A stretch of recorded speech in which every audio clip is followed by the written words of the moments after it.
Buenos días, Dios los bendiga.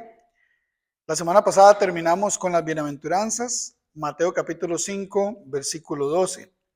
Hoy comenzamos con el versículo 13, donde Jesús dice, ustedes son la sal de la tierra.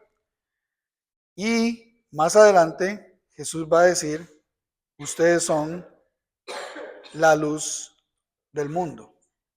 Entonces hoy tenemos una situación interesante, donde vamos a hablar un poquito de sal y de luz.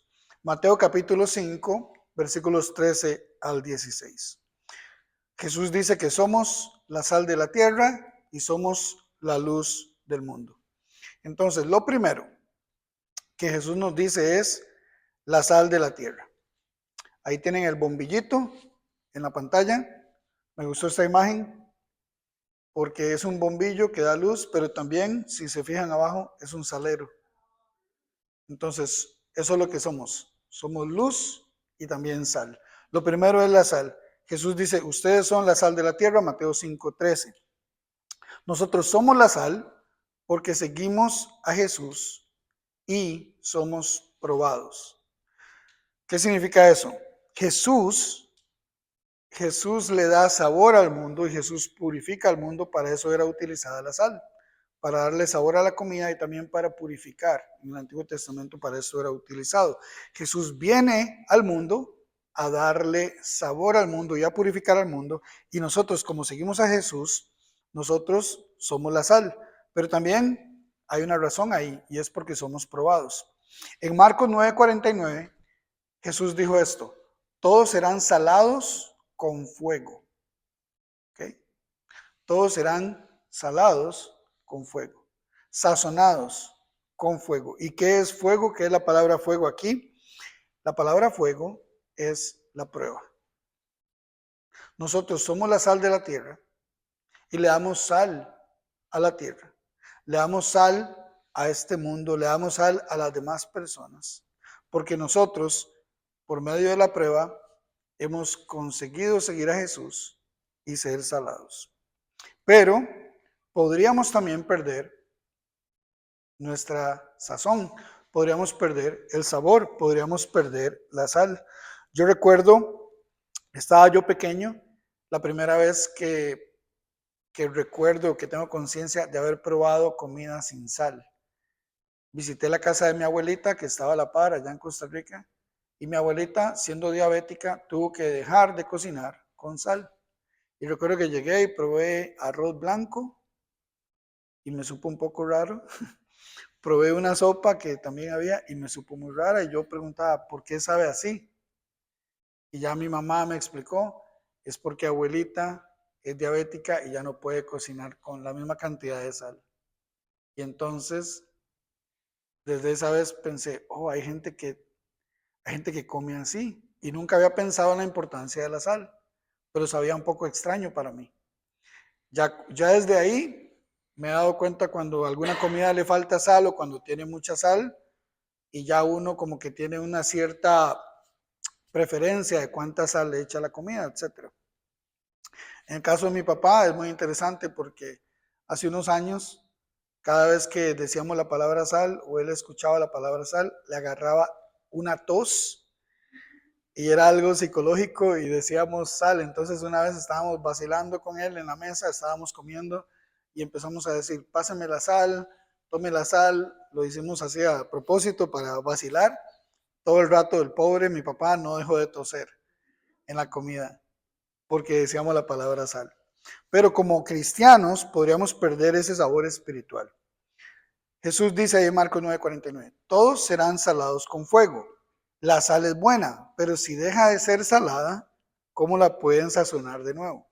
Yo no soy un experto en comida, yo no soy un experto en sal, pero me imagino que llega un momento donde la sal puede dejar de ser salada.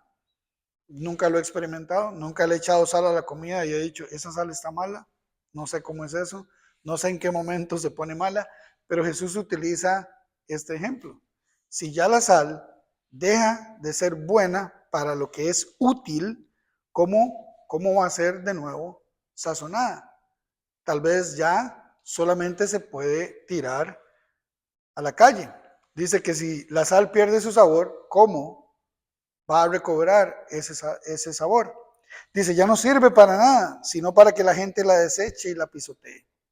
Entonces, Jesús dice, todos serán salados con fuego. Nosotros como cristianos, la prueba, las pruebas que pasamos en la vida, las situaciones difíciles, nos ayudan a tener esa sal, ese sabor que le damos a la tierra. Y hay beneficios de la sal. Quiero mencionar algunos de los beneficios que aparecen aquí. Por ejemplo, en Marcos capítulo 9, versículo 50.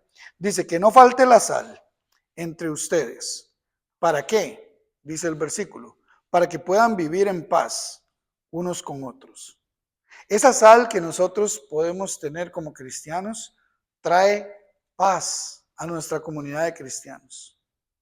Y a veces no es posible tener siempre paz. A veces pasan cosas, a veces alguien se puede molestar con nosotros y a veces la paz no está bajo nuestro control. Lo que sí está bajo nuestro control es lo que usted experimenta internamente. Y qué importante es agarrar esas palabras de Jesús y decir, ok, que no falte la sal para que yo pueda vivir en paz. Porque a veces vivimos aquí en Estados Unidos, por ejemplo, tenemos cosas, generamos cierto dinero, tal vez nuestros hijos tienen más oportunidades, es lo que a veces decimos, más oportunidades que tal vez en nuestro país, etcétera. Pero a veces internamente no tenemos paz. Estamos en nuestra cabeza pensando en que estamos aquí, en la situación, en que tal vez hay persecución, en que el ICE, en que todo esto. Y la paz, a veces preguntamos, ¿dónde está? ¿Dónde está la paz? Y a veces tal vez podemos ver personas con menos en otros lugares como nuestros países que tal vez están viviendo con menos, pero tal vez no tienen esta falta de paz que muchos de nosotros tenemos. Entonces, en el lado espiritual, cuando hablamos de algo espiritual, los cristianos necesitamos experimentar la paz. Y eso es uno de los beneficios de la sal. La prueba que pasamos, el fuego que pasamos, nos ayuda a experimentar esa paz que se encuentra en Jesús.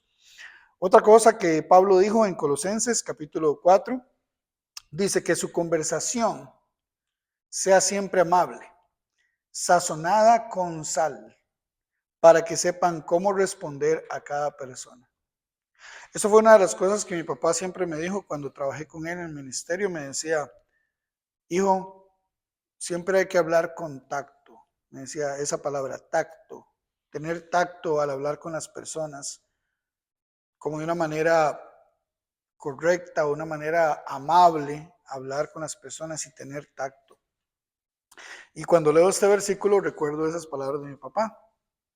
Que esa conversación con los demás sea siempre amable, sazonada con sal, esa sal que nos da Jesús para que le podamos responder a todos. Entonces Jesús nos dice que somos la sal de la tierra y es importante que nosotros nos cuidemos para seguir dando sabor y no perder ese sabor. Ok, ahora lo segundo que Jesús dice en este texto y que también es muy importante y es un poquito, abarca más en lo que Jesús dice acá, es que somos la luz del mundo. Jesús dice, ustedes son la luz del mundo. Entonces, quiero ver acerca de la luz del mundo. Primero, quiero que entendamos que Jesús es la luz del mundo. Yo tal vez les haría una pregunta. Si Jesús dijo, ustedes son la luz del mundo, yo les preguntaré a ustedes, opción A, respuesta correcta. Opción A, somos nosotros la luz del mundo. Opción B, es Jesús la luz del mundo. Y opción C, Jesús es la luz del mundo y nosotros también somos la luz del mundo. ¿Cuál de todas? La C. Jesús dice, ustedes son la luz del mundo porque Él es la luz del mundo. Por ejemplo, desde Isaías capítulo 9, en el Antiguo Testamento está Isaías, uno de los profetas, como 700 años antes de Jesús. Hace un par de domingos hablamos de los pacificadores y mencionamos este texto de Isaías 9:6. Isaías 9:6, donde Isaías menciona que Jesús va a ser príncipe de paz. Entonces, en el mismo texto, ponga atención aquí, Isaías 9, en el mismo texto, pero en el versículo 2, Isaías dice esto de Jesús: el pueblo que andaba en la oscuridad ha visto una gran luz ha resplandecido sobre los que vivían en la tierra de la oscuridad. Isaías 9:2. Cuando la gente escuchó eso de Isaías, 700 años antes de Jesús, no entendían muy bien, pero después se dieron cuenta que estaba hablando del Mesías. Cuando vino Jesús, Jesús lo menciona en Mateo capítulo 4, versículo 16. Jesús menciona lo mismo de Isaías. Y esto de Mateo capítulo 4, si usted ve el capítulo 4, por ejemplo, de Mateo, es inmediatamente después de la prueba que tiene Jesús en el desierto, cuando fue probado por el diablo, cuando fue ahí tentado. Ya hablamos de la sal se prueba con fuego. Jesús también tuvo su prueba, pero ahora viene Jesús y después de la prueba, y después de haberle dicho a Satanás 3 veces que no, comienza su ministerio y Jesús menciona lo mismo y habla de la luz que mencionaba Isaías. Esa luz que se esperaba por 700 años es Jesús. Ok, por ejemplo, Juan capítulo 1. Juan comienza hablando del principio en su evangelio. Comienza hablando desde el principio que ahí estaba el verbo, que el verbo era Jesús. Llega al versículo 9 en Juan y dice que la luz verdadera que da luz a todo hombre o a todo humano venía a este mundo. En ese momento, Juan está introduciendo a Jesús, está presentando a Jesús en su evangelio que él escribió. Juan, uno de los apóstoles discípulos de Jesús. Ok, después entonces Jesús comienza su ministerio, ahí en Juan, tiene una conversación con un hombre llamado Nicodemo y ustedes muy posiblemente han escuchado este versículo muchas veces. Es tal vez el versículo más famoso de toda la Biblia, que es Juan 3:16. Jesús dice a este hombre Nicodemo: porque de tal manera amó Dios al mundo, que ha dado a su Hijo unigénito para que todo aquel que en él cree no se pierda, mas tenga vida eterna. Jesús está hablando de sí mismo. Dios, dice Jesús, el Padre, mi Padre, me envió a mí, a ustedes al mundo. ¿Ok? En ese mismo contexto, Jesús dice, para que todo el que en él cree, o sea, en mí, Jesús, no se pierda, no tenga condenación, mas tenga vida eterna. Entonces Jesús está hablando de perdón, pero también está hablando de condenación. En el versículo 19, en esa conversación, dice esto Jesús: esta es la condenación, que la luz vino al mundo, pero la gente amó más las tinieblas que la luz, porque sus obras eran malas. Si usted ve, todo está conectado. Desde Isaías, cuando Juan comienza a hablar de Jesús, habla de la luz. Ahora Jesús habla de una condenación, que la condenación es que la luz, el Jesús, vino al mundo y la gente no creyó en él. Después dice Jesús, vean dónde estamos en Juan capítulo 3. Llegamos al capítulo 8 y vean lo que dice Jesús: yo soy la luz del mundo. El que me sigue nunca va a andar en tinieblas, sino que tendrá la luz de la vida. Yo soy la luz del mundo, dice Jesús. ¿Han escuchado que tal vez hay una iglesia que se llama así, la luz del mundo? No se lo inventaron el nombre, sino que tienen un montón de versículos a su favor, porque Jesús es la luz del mundo. Y además dice Jesús en el siguiente capítulo, en Juan 9, dice: mientras yo esté en el mundo, soy la luz del mundo. Seguimos al capítulo 12 y dice Jesús: yo soy la luz que ha venido al mundo, para que todo el que crea en mí no se quede en tinieblas. Entonces, tenemos esta idea que es simple y a la vez es un poquito complicada. Jesús es la luz del mundo, ¿ok? Pero nosotros también somos la luz del mundo. Entonces Jesús dice: ustedes son la luz del mundo, y nos pone como una ciudad en lo alto. Es lo primero que dice Jesús. Ustedes son la luz del mundo, una ciudad en lo alto. ¿Quién es esa ciudad? Pues somos nosotros, la iglesia, sus seguidores. Jesús dice esto en Juan capítulo 12. Versículo 36 dice, mientras ustedes tengan la luz, crean en la luz, para que sean hijos de la luz. También Jesús dice, antes Jesús les había dicho, ustedes son la luz del mundo y una ciudad en lo alto. Ustedes son una ciudad, son un pueblo. Pedro, que seguía a Jesús, agarra estas palabras y entonces Pedro dice en primera de Pedro capítulo 2, versículo 9, Pedro dice esto, ustedes son linaje escogido, real sacerdocio, nación santa, pueblo adquirido por Dios, ¿para qué? Para que anuncien las virtudes de Jesús, el que nos llamó de las tinieblas a su luz admirable. Otra vez está la palabra ahí, luz. Eso es lo que nosotros somos. Somos un pueblo que damos luz. Lo que hacemos es anunciar la luz de Jesús, anunciar esas virtudes de Él que nos llamó. Y como nosotros somos luz, Dios nos ha puesto donde nosotros podemos brillar.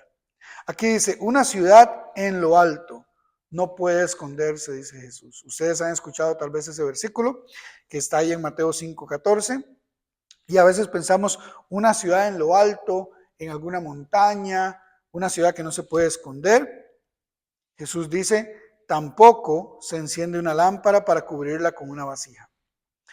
Jesús agarra el ejemplo de una ciudad, como esas ciudades que Catherine y yo hemos visto, una ciudad que está en lo alto. Nosotros andábamos una vez allá en España y está este castillo de la Alhambra en Granada. Granada es uno de los pueblos más lindos del mundo, una de las ciudades más lindas del mundo. Y donde sea que usted ande en Granada, se ve este castillo ahí arriba. Y me recuerda mucho a cómo estaba la ciudad de Jerusalén. La ciudad de Jerusalén está un poquito alta y estaba cubierta por un muro. Desde donde usted caminara alrededor, usted veía esa ciudad interna de Jerusalén. Entonces Jesús lo que está haciendo es diciéndole a toda esta gente que están en el monte, donde Jesús está predicando su sermón del monte, les está diciendo, ustedes que me están siguiendo ahora ustedes van a estar en lo alto en un sentido espiritual, en un sentido de que la gente los va a ver, la gente va a saber quiénes son ustedes. Ustedes son cristianos, ustedes no pueden esconderse, pero también de una manera personal. Por ejemplo, una lámpara en una casa, algo que tal vez es pequeño, algo que pasa a veces desapercibido. Pero dice, usted no enciende una lámpara y la cubre. No, dice, usted la pone encima del candelero, en el candelero, para que alumbre a todos los que están en casa. Entonces, yo a veces me pregunto, ¿dónde estoy yo? ¿Dónde me ha puesto Dios? ¿Y qué estoy haciendo? ¿Estoy alumbrando? ¿Estoy como esa ciudad en lo alto? ¿Estoy como esa lámpara en el candelero? ¿O me estoy escondiendo? No me puedo esconder. No puedo poner una vasija encima para decir, no quiero dar luz. Jesús dice, este es el propósito, para que alumbre a todos los que están en casa. Juan, el mismo que escribió el Evangelio, escribe otras cartas y en una de esas cartas él menciona esto. Primera de Juan 1, 5, 6 y 7 dice así, ese es el mensaje que hemos oído de él y que anunciamos. Dios es luz y en él no hay ninguna oscuridad. Si afirmamos que tenemos comunión con él, pero vivimos en la oscuridad, mentimos y no ponemos en práctica la verdad. O sea, los cristianos no podemos vivir en la oscuridad, no podemos pasar desapercibidos, tenemos que ser luz de Jesús.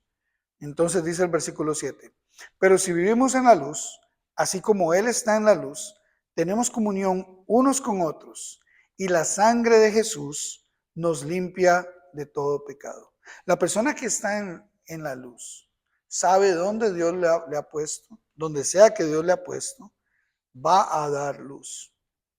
En el siguiente capítulo, ahí en esta primera carta de Juan, dice así, el que afirma que está en la luz, pero odia a su hermano, todavía está en la oscuridad. Entonces hay cristianos, hay personas que siguen a Jesús, y no están conscientes, que no están dando luz, que su luz no está brillando. Sigue Juan y dice, el que ama a su hermano permanece en la luz y no hay nada que lo haga tropezar. Entonces Jesús nos dice que somos la luz del mundo. Somos colocados como luz donde nosotros podemos brillar. Y terminamos con esto, los propósitos de la luz. ¿Cuál es el propósito entonces de la luz? Y quiero compartir con ustedes 4 propósitos bien rápidos. El primero es alumbrar. Ese es el propósito de la luz, alumbrar. Desde que se inventó el bombillo, esa era la idea, alumbrar. No sé si sabían esto, pero antes del bombillo, de la invención del bombillo, dicen que la mayoría de los humanos dormían cercano a 12 horas. La mayoría de los seres humanos dormían de 6 p.m. a 6 a.m. ¿Ah? A gusto. ¿Se imagina lo descansado que estaban? Y entonces el ser humano dijo, vamos a hacer una gran invención, el bombillo.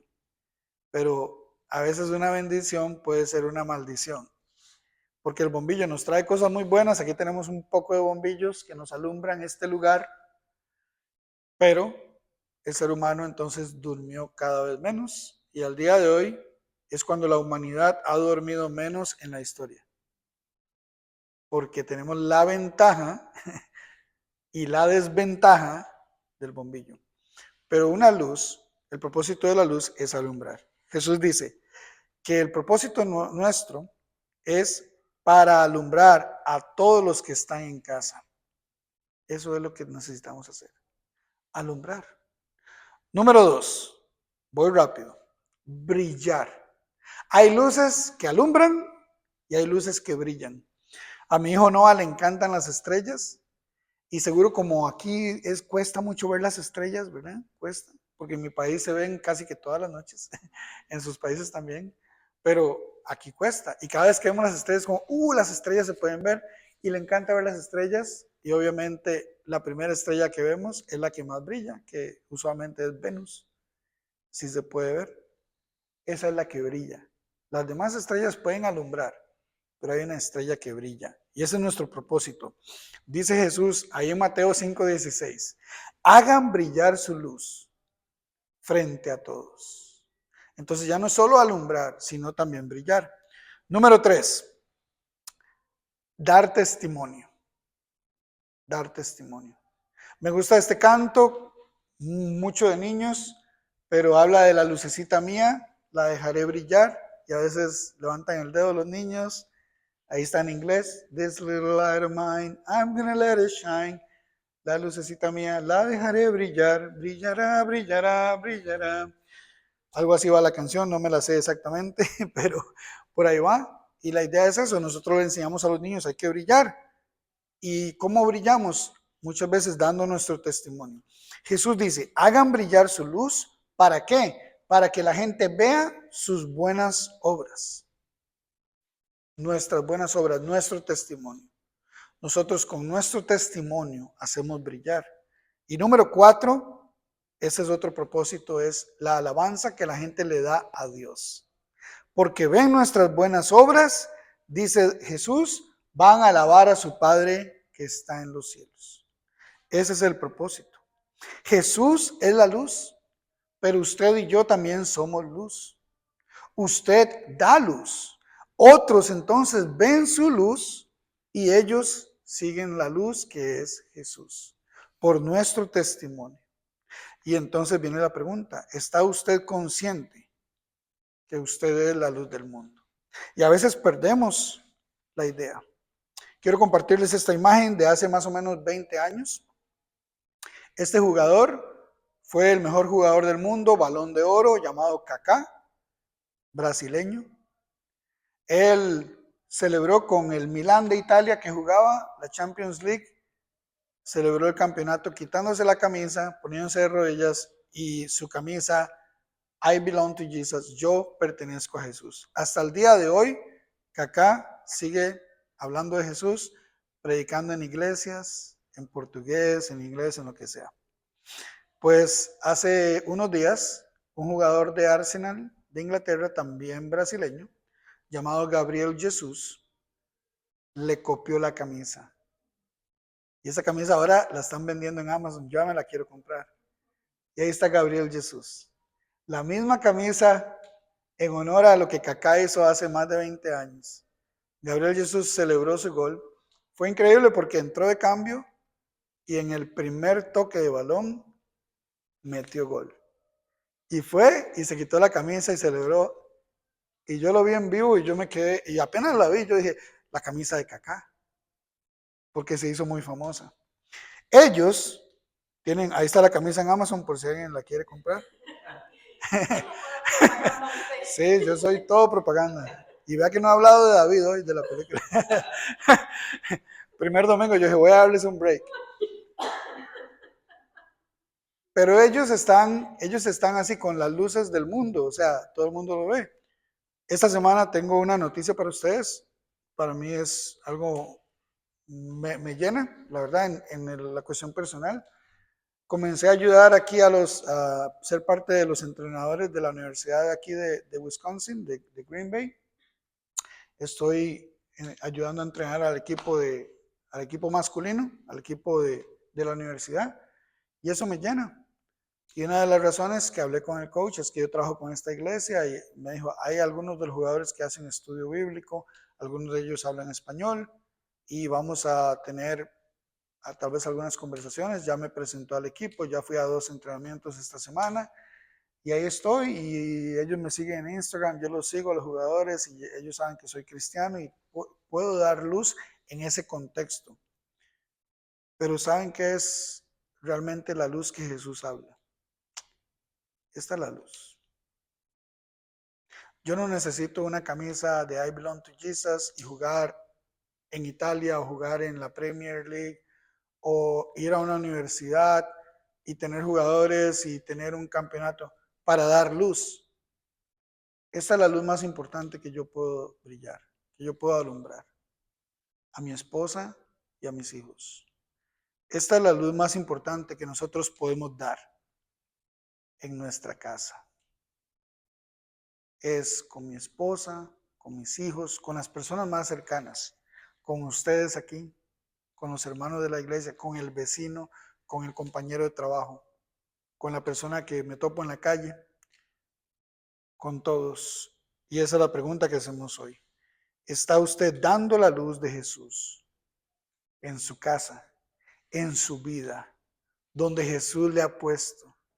Esa ciudad alta o esa lámpara que es usted, está dando usted la luz. Espero que esta lección tenga aplicación en su vida como lo tiene en la mía. Gracias por su atención y que Dios les bendiga.